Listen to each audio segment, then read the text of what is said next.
Ice के नशे में धुत दोस्त ने अपनी गर्लफ्रेंड को गोली मार दी। एक शख्स बाहर गली में अंधाधुंध फायरिंग कर रहा। मुहाफिज टीम जब उस गली में पहुंचती है, ये जो शख्स दौड़ लगा के एक घर के अंदर पनाह ले लेता है और फायरिंग आगे से शुरू कर देता है। वो इंकशाफ करता है कि मैंने एक औरत है उसको मैंने मार दिया घर के अंदर।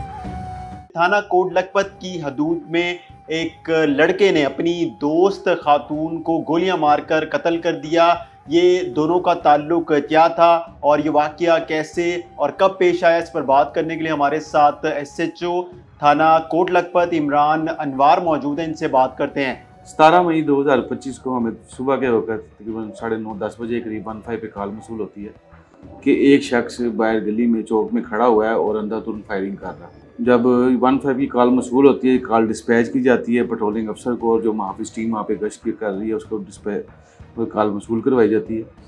उस कॉल पर रिस्पॉन्ड करते हुए मुहाफिज टीम जब उस गली में पहुँचती है तो जैसे ही ये जो शख्स होता है ये मुहाफिज टीम को देखता है तो ये वापस गली में दौड़ लगा देता है और दौड़ लगा के एक घर के अंदर जाके ये पनाह ले लेता है और दरवाज़ा लॉक कर देता है।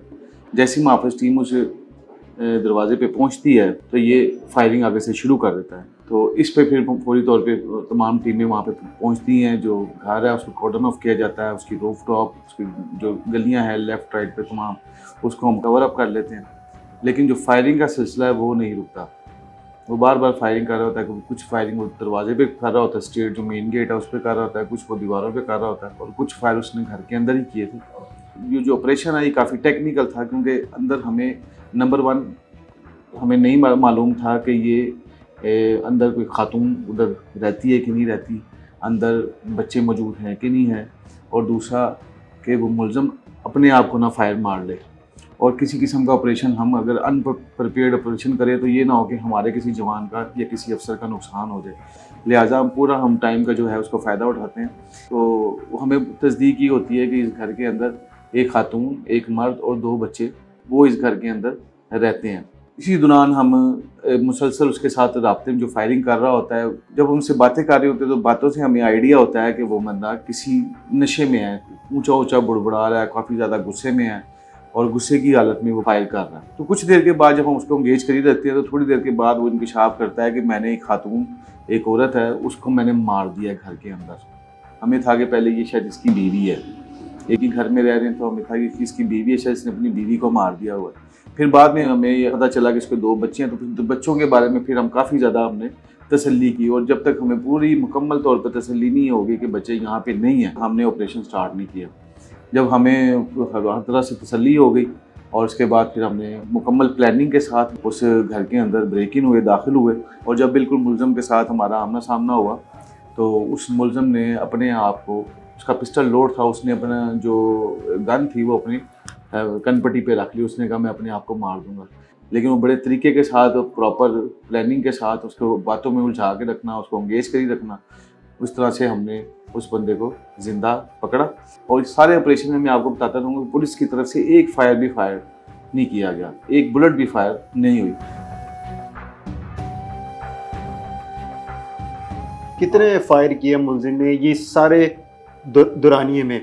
और जब आप अंदर दाखिल हुए, मुलजिम तक पहुंचे, जो लड़की थी वो दोस्त उसकी लाश कहाँ पड़ी हुई थी? कितनी गोलियां मारी उसे? ये तकरीबन एक आईडी के मुताबिक जो फायर राउंड वहाँ पे मिले थे तकरीबन 40 के करीब जो गोलियां उसने फायर की थी। 40 जी 40 गोलियां। और जो खातून की हमें जो डेड बॉडी मिली वो सहन था, सहन के अंदर एक कमरा था, सहन के साथ एक कमरा अटैच था, उस कमरे के अंदर एक कमरा था, उसके अंदर खातून जो है वो वहाँ पे मुर्दा हालत में पड़ी, जिसको कम से कम 7-8 फायर जो कि देखे जा सकते थे। बाद में PFSA आए तो इतने फायर हमें आइडिया था कि इसको उसने खातून को मारे। कुछ सर में थे, कुछ सीने में फायर लगे हुए थे। बाकी मजीद फिर जो PFSA आ गई और लैब आ गई, उन्होंने फिर उसको तफसीली जायजा लिया और तमाम शाहिद जो है वो इकट्ठे किए वहाँ से। खातून की उम्र कितनी है, मुलजिम का कितनी उम्र है, और नशा किस चीज़ का किया हुआ था? क्या खातून ने भी किया हुआ था? जी, ये जब हमने जो क्वाइफ हमें दस्तयाब हुए उसके मुताबिक खातून बसीरपुर उकाड़ा की रहने वाली थी। इसकी उम्र तकरीबन 35 साल थी। इसने पसंद की शादी की थी और उस शादी में ये भाग के लाहौर आ गए थे। बाद में बड़े अच्छे तरीके से रह रहे थे लाहौर में, इधर कच्चा जे रोड में। इनके 2 बच्चे थे और बड़े अच्छे इनकी ज़िंदगी गुजर रही थी। तो ये खातून जो है ये सिलाई कढ़ाई का काम करती थी पार्ट टाइम पे। तो ये जो लड़का जो मुलज़म है इसने कारखाना बनाया हुआ था सिलाई कढ़ाई का, जिसमें वो मुख्तलिफ जो घरेलू ख़वातीन होती हैं उनको कपड़े सिलाई के लिए देते थे। तो ये खातून का उसके कारखाने में आना जाना था। इसी दौरान इनका आपस में कोई अफेयर शुरू हुआ और ये जो मुलज़म है ये मुलज़म ही ज़िम्मेदार है उस खातून के पहले शोहर के साथ खुला दिलवाने में, और तकरीबन खुला लिए भी साल सवा साल हुए थे। उसके बाद ये खातून अपने बच्चों के साथ अलहदा रह रही थी और जो मुलज़म इसकी भी डिवोर्स हो गई थी। इसके 2 बेटे थे और दोनों के दोनों इसकी साहब जो बीवी थी उसके पास थे। इसने इसको शादी का झांसा दिया था कि ठीक है तुम अपने शोहर से खुला लो, फिर हम इसके बाद शादी करेंगे। तो वही हुआ, उन्होंने खुला लिया। खुला लेने के बाद वो खातून अलहदा रहने लगी, लेकिन फिर उन्होंने डिसाइड किया कि हम इकट्ठे रहते हैं। तो फिर इन्होंने इधर बाबर चौक के पास आके गली नंबर जो 13 है उसके अंदर इन्होंने एक घर 3 मरले का एक पोर्शन लिया और वहाँ पे अभी तकरीबन शिफ्ट हुए 10-15 दिन ही हुए थे तो ये अफसोसनाक वाक़या पेश आया। अच्छा, नशा किस चीज़ का किया हुआ था मुलजिम ने और खातून ने किस चीज़ का नशा किया था, कुछ मुलजिम ने बताया? जी, इन्होंने बताया कि हमने रात को जो आइस का नशा किया है और दोनों एडिक्ट थे। और मुलज़म ने बताता है कि जी हमारी पैसों के लेन देन पे, क्योंकि ये अपने बच्चों को अकेली पाल पोस रही थी, उनकी सारी जिम्मेदारी उसके अकेले के ऊपर थी। तो ये उसके पास उसके कपड़े वगैरह भी सीती थी, तो कुछ पैसों का इनका लेन देन था आपस में, क्योंकि वो बच्चों की आपको पता फीसें और ये वो सारे मामला थी। तो इस पैसों के ऊपर इनका झगड़ा हुआ और झगड़े के दौरान ये फिर ये वाला वाक़या बात कत्ल वगैरह तक पहुंच गई। तो कत्ल कैसे किया? मुलज़म ने बताया कि हमारा जब तक कलामी हुई पैसों के लेन देन के ऊपर, तो ये खातून ने मेरे से मेरा पिस्टल छीन लिया।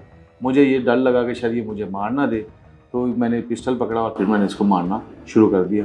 और बाद में ये भी चीज़ का इंकशाफ हुआ है कि जो 15 की कॉल से पहले जो मुलज़म था वो ये खातून को कत्ल करने वाली जो उसका फेल है वो सर अंजाम दे चुका था।